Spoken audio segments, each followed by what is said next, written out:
এপ্রিলে তীব্র তাপপ্রবাহের সাক্ষী হয়েছে দেশবাসী।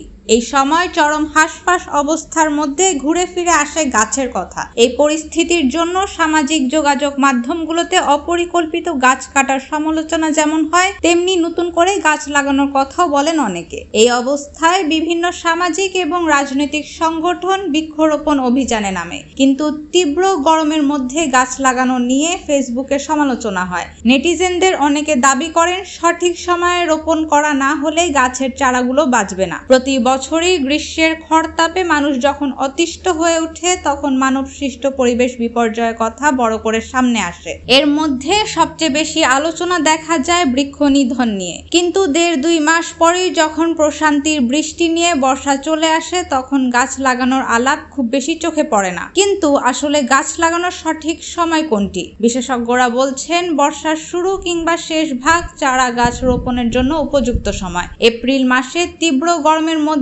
কিছু সামাজিক ও রাজনৈতিক সংগঠন গাছ লাগানোর কর্মসূচি গ্রহণ করে। তবে বিশেষজ্ঞরা বলছেন অপরিকল্পিত এসব কর্মসূচিতে অর্থের অপচয়ের পাশাপাশি চারা গাছগুলো নষ্ট হয়। বিশেষজ্ঞদের মতে জুন, জুলাই ও আগস্ট মাস গাছের চারা রোপণের উপযুক্ত সময়। এ সময় আলো, বাতাস, অনুকূল তাপমাত্রা ও বৃষ্টি পর্যাপ্ত থাকে, তাই চারাও সুন্দরভাবে প্রকৃতির মধ্যে বেড়ে ওঠে। তাছাড়া সঠিক স্থানে সঠিক চারা রোপণের ক্ষেত্রেও হতে হবে সতর্ক। এ সময় নার্সারি থেকে চারা সংগ্রহ করা যায়, তবে ফলদ ও ঔষধি গাছের চারা লাগানোর প্রতি বেশি নজর দেওয়ার কথা বলেন বিশেষজ্ঞরা।